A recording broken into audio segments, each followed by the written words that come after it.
నియోజకవర్గంలో గత ప్రభుత్వం 2021లో పైలట్ ప్రాజెక్టుగా ప్రవేశపెట్టిన ఈ దళిత బంధు పథకాన్ని ప్రతిష్టాత్మకంగా గత ప్రభుత్వం ప్రవేశపెట్టింది.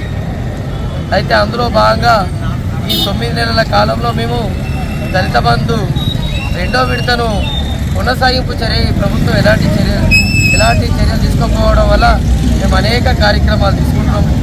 అందులో భాగంగా ఎంపీడీఓలు అయితేనేమి కమిషనర్ అయితే ఈ విధంగా సంబంధిత అధికారులను ఆర్డీఓను అయితేంది కలెక్టర్లను క్లస్టర్లను తర్వాత ఈడీఆర్ని ఈ విధంగా 9 నెలల కాలం నుంచి మేము మా దళిత బంధు మీద మరి ఏ విధంగా నిధులు ఎందుకు జాప్యం చేస్తూ ఉన్నారు కాబట్టి ఈ లబ్ధిదారులకు వెంటనే నిధులను మంజూరు చేయాలి. ఆ రెండో విడత నిధులను మంజూరు చేస్తే తప్ప మా యొక్క వ్యాపారాలు ముందుకు పోవనే ఉద్దేశంతో సామరస్య కార్యక్రమాలు అనేకం తీసుకున్నాం. అందులోనే భాగంగా చాలా రోజులు ఈ ప్రభుత్వం ఎలాంటి ప్రకటన చేయకపోవడం వల్ల మేము ప్రజావాణి కార్యక్రమం తీసుకుంటే ఈ ప్రభుత్వ యంత్రాంగం ప్రజావాణి కార్యక్రమం వెళ్తున్న మా లబ్ధిదారులను అక్రమ అరెస్టులు చేస్తుంది. ఇదే విధంగా ఏ కార్యక్రమం తీసుకున్నా కూడా మా మీద ఖచ్చితంగా ఒక ఎఫ్ఐఆర్ చేస్తూ ఉన్నది. మేము కేసులకు భయపడం కేవలం మాకు కావాల్సింది రెండో విడత దళిత బంధు నిధుల మంజూరే. ఎందుకు ఈ ప్రభుత్వం మా నిధుల మీద బ్రీతింగ్ పెట్టి మాకు ఈ కొనసాగింపు చర్యగా పథకాన్ని ముందుకు తీసుకుపోతలేం. గత ప్రభుత్వం చేసింది ఈ పథకం మా దళితులను ఆర్థికంగా ఎదిగే పర్పస్లో తీసుకున్నది. మరి ఎందుకు ఈ ప్రభుత్వం ఆ దిశగా ఆలోచన చేస్తలేదు? అందులో భాగంగా మేము ఈ నెల 5 తారీఖు నాడు కొన్ని కార్యక్రమాలను ప్రణాళిక చేసుకొని దానిలో భాగంగా ఇలా జమ్మికుంట గాంధీ చౌక్లో అర్ధనగ్న ప్రదర్శన చేశాం. కాబట్టి రేపు రానున్న రోజుల్లో చలో కరీంనగర్ ఉంది, ఆ తర్వాత చలో హైదరాబాద్ కార్యక్రమం ఉంది. ఇప్పటికైనా ఈ కార్యక్రమాలు చేసే ముందే ఈ ప్రభుత్వం మా సమస్య మీద స్పందించి రెండో విడత దళిత బంధు నిధులను మంజూరు చేసే విధంగా ప్రకటన చేయాలి.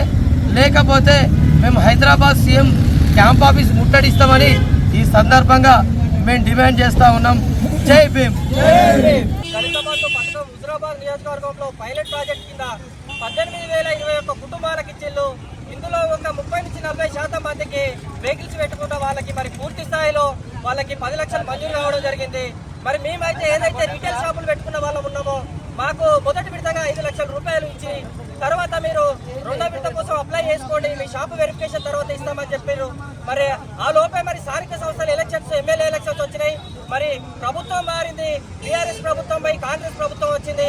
మరి ఈ ప్రభుత్వం అయినా కానీ ఈ హుజురాబాద్ నియోజకవర్గంలో ఉన్న ఈ 60% మంది రీటైల్ పెట్టుకున్న వాళ్ళకి మిగతా 5 లక్షల రూపాయలు మరి కాంగ్రెస్ ప్రభుత్వం ఇస్తుంది కావచ్చని గత 9 నెలలుగా అనేక కార్యక్రమాలు చేసుకుంటూ ఎంపీడీఓలకు, మున్సిపల్ కమిషనర్లకు, ఈ ఆర్డీఓ గారికి, ఈడీ గారికి, కలెక్టర్ గారికి మరి వీళ్ళతో పాటు రాజకీయ నాయకులైనటువంటి ఇక్కడ హుజురాబాద్ ఇన్ఛార్జి మన ఉడతల ప్రణబాబు గారికి, పొన్నం ప్రభాకర్ గారికి అందరికీ కూడా రెండో విడత దళిత బంధు మంజూరు చేయాలని చెప్పేసి మేము వినతి పత్రం అందజేయడం జరిగింది. మరి 9 నెలలుగా వివిధ రకాల కార్యక్రమాలు తీసుకుంటున్నాం, నిరసన కార్యక్రమాలు చేస్తున్నాం, రాస్తారోకాలు, ధర్నాలు చేస్తున్నాం. కానీ మరి ప్రభుత్వం మాత్రం మరి దళితుల పట్ల మరి ఇంత చిన్న చూపు చూస్తుంది. మరి ముఖ్యమంత్రి రేవంత్ రెడ్డి గారికి మరి దళితులు ఆర్థికంగా ఎదగడం మరి ఇష్టం లేదేమో, మరి ఈ రకంగానే ప్రభుత్వం ఉండి వైఖరి అనేది ఉంది. మరి మేము ఈ నెల రోజుల నుంచి మేము అనేక కార్యక్రమాలు తీసుకున్నాం. ఆ కార్యక్రమంలో భాగంగా ఈరోజు జంబికుంట గాంధీ చౌరస్తాలో అర్ధనగ్న ప్రదర్శన కార్యక్రమం తీసుకుంటున్నాం.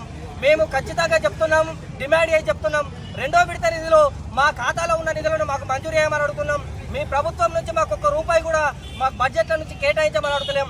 గత ప్రభుత్వం ఏవైతే పూర్తి స్థాయిలో మా ఖాతాలో 10 లక్షలు జమ చేసిందో ఆ డబ్బుల్నే మంజూరు చేయమని అడుగుతున్నాం. లేని పక్షంలో ఈ స్థానిక సంస్థల ఎలక్షన్స్, ఇప్పుడు సర్పంచ్ ఎలక్షన్స్ ఉన్నాయి. ఈ లోపు కనుక ప్రభుత్వం స్పందించి వెంటనే హుజురాబాద్ నియోజకవర్గంలో ఉన్నటువంటి ప్రతి లబ్ధిదారికి రెండో విడత నిధులు ఏవైతే 5 లక్షలు ఉన్నాయో అవి పూర్తి స్థాయిలో మంజూరు చేయాలి. లేని పక్షంలో ఈ దళితుల మొత్తం హుజురాబాద్ నియోజకవర్గంతో పాటు జిల్లా వ్యాప్తంగా అందరి దళితులు ఏకం చేసి హైదరాబాద్ క్యాంప్ ఆఫీస్ ముట్టడి కార్యక్రమం తీసుకోవడానికి మేమందరం దళితులమందరం సిద్ధంగా ఉన్నామని ఈ సందర్భంగా తెలియజేస్తున్నాం. జై భీమ్.